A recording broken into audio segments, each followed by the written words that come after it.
है वस्त्र के चुनाव में निर्णय लेने के चरण, यानी कि जब हम किसी भी वस्त्र का चुनाव करते हैं तो उसमें हमें कुछ डिसीज़न लेना होता है, यानी कि हमें कुछ एक तरीके का निर्णय लेना होता है कि हमें किस तरह के गारमेंट्स को लेना है या किस तरह के गारमेंट लेने की हमारे आवश्यकता है, या हमें किस उपयोग के लिए हम गारमेंट्स को खरीद रहे हैं, यानी उनका सिलेक्शन कर रहे हैं। तो इसी तरह वस्त्र का जब हम चुनाव करते हैं तो हमारे मन में या हमें कुछ इस तरह के डिसीज़न लेने होते हैं कि जो एक तरीके से हमारे, अगर मान लीजिए अगर पहले से ही हमारे पास उस फैब्रिक को आप ले रहे हो, जो वस्त्र को ले रहे हो, अगर उससे ही मिलता जुलता अगर आपके पास पहले से ही गारमेंट है या ऐसा फैब्रिक है, तो आप दूसरा गारमेंट नहीं ले सकते या नहीं लोगे, क्योंकि उसमें क्या होगा कि आपका जो पैसा है वो बेवजह खर्च होगा। तो इसी तरह बहुत सारी ऐसे छोटी छोटी चीज़ें होती हैं कि उनको ध्यान में रखते हैं हम गारमेंट्स को सिलेक्शन करते हैं या गारमेंट्स को खरीदते हैं। तो जिसमें है वस्त्र मानव की आवश्यकताओं में से एक है, यानी कि जो वस्त्र है उन वस्त्र भी एक जो मनुष्य है या मानव की बहुत मूलभूत आवश्यकताओं में से एक है, क्योंकि वस्त्र ही हमारे शरीर को ढकने का कार्य करता है और हमारे शरीर को अलग अलग वेदर से प्रोटेक्ट करता है, या हमारे वेदर से ही नहीं बल्कि हर एक चीज़ से, इन्वायरमेंट से, इंसेक्ट से, हर चीज़ से हमारे शरीर को प्रोटेक्ट करता है, हमारे शरीर की रक्षा करता है। और वस्त्र ही हमारे शरीर को ठंड से लेकर के गर्मी तक हर एक मौसम में वस्त्र ही हमारे शरीर को बचाता है। वस्त्र ही एक ऐसा साधन है जो एक व्यक्ति के शरीर को सुंदर और ज़्यादा आकर्षक बनाता है। तो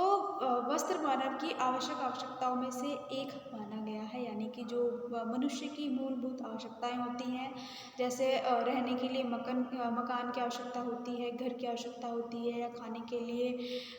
एक पोषण की आवश्यकता होती है, यानी फूड की आवश्यकता होती है। इसी तरह अपने शरीर को ढकने के लिए वस्त्र की आवश्यकता होती है। तो वर्तमान समय में कृत्रिम और मानव निर्मित तंतुओं का आविष्कार परिधान और तंतु विज्ञान की क्रांति लाने वाला एक उत्तेजक तत्व बन गया, क्योंकि देखिए जो आज के टाइम में हमारा जो हम गारमेंट्स को पहनते हैं, तो वो जो हमारा गारमेंट्स बना होता है वो बहुत अलग अलग तरह के आर्टिफिशियल और नेचुरल फाइबर्स का मिला जुला के सहयोग से बनता है आज के टाइम में। तो जो आर्टिफिशियल फाइबर्स का जो निर्माण हुआ है वो एक तरीके से आज के टाइम में या फैब्रिक्स के सिलेक्शन में एक तरीके का बहुत ही डिसीज़न लेने में बहुत कभी कभी फैब्रिक्स कंफ्यूज क्रिएट करते हैं, क्योंकि पहले टाइम में देखिए जो हमारे नेचुरल फाइबर्स थे या नेचुरल फाइबर्स से बने गारमेंट्स होते थे, तो वो कुछ सीमित मात्रा में या लिमिटेड ही होते थे, तो जिनको आसानी से पहना जा सकता था या जो आसानी से यूज़ किए जाते थे। जैसे हमारा सिल्क फाइबर हो गया, या हमारा वुल फाइबर है, या हमारा जो कॉटन फाइबर है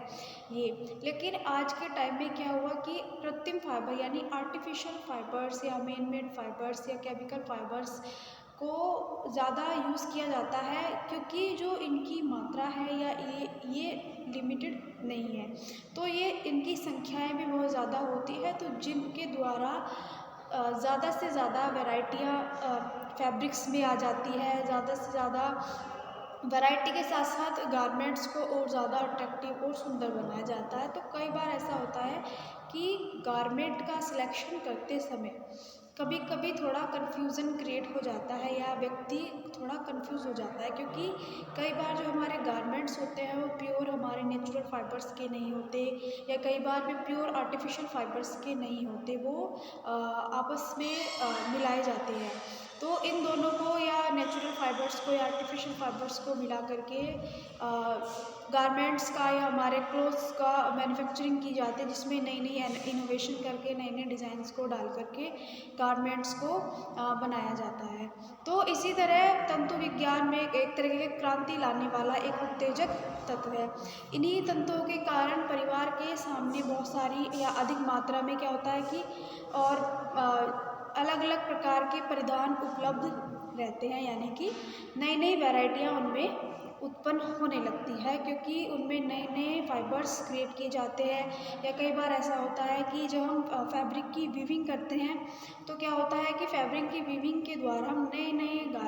नए फैब्रिक्स या फाइबर्स को लेते हैं, तो उनमें हम अलग अलग वीविंग यानी कि जो बुनाई होती है उनको क्रिएट करते हैं, और एक तरह की गारमेंट में या हमारे फैब्रिक्स में कई प्रकार की हम वैरायटी लाते हैं। तो कई बार जो हम वैरायटी लाते हैं, कई बार फैब्रिक्स की वीविंग में आती है, कई बार फैब्रिक की सरफेस पे लाते हैं, तो कई बार गारमेंट्स को खरीदने में, सिलेक्शन करने में कन्फ्यूज़न हो जाता है। तो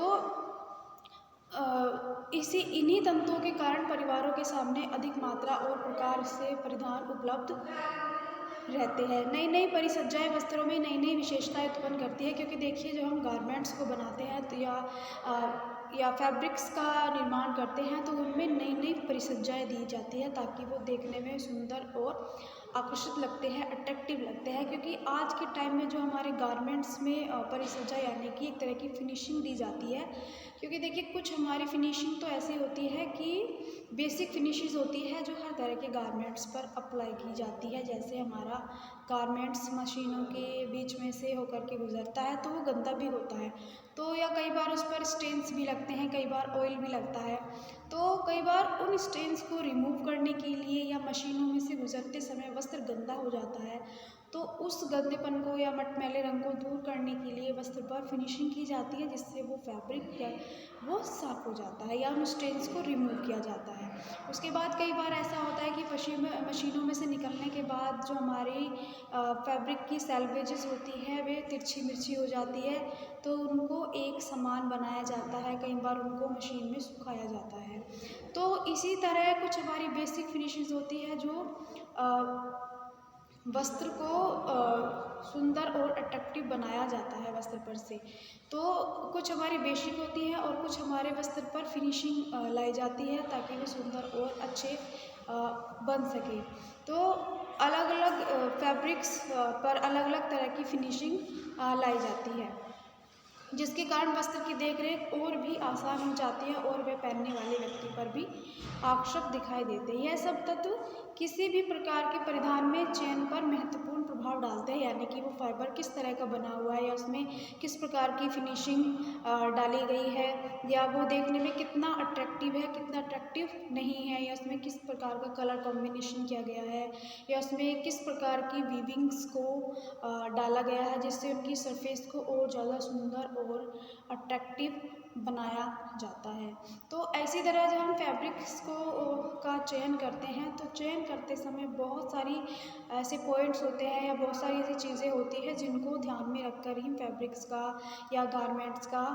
सिलेक्शन किया जाता है। तो कई बार गारमेंट्स में बहुत अलग अलग तरह की फिनिशिंग दी जाती है, जैसे हीट सेट के द्वारा गारमेंट्स ऐसा होता है कि उस पर जल्दी सी प्रेस की ज़रूरत नहीं होती। तो इसी तरह अलग अलग तरह के फिनिशिंग दे करके गारमेंट्स को अच्छा और अट्रैक्टिव बनाया जाता है। तो स्टूडेंट्स, ये आज का हमारा टॉपिक है कि वस्त्र को जब हम चयन करते हैं, डिसीजन करते हैं, तो उनमें कौन कौन से स्टेप्स को यूज़ करते हैं। तो जो आज का हमारा आगे का टॉपिक है वो मैं आपको नेक्स्ट वीडियो लेक्चर में बताऊंगी।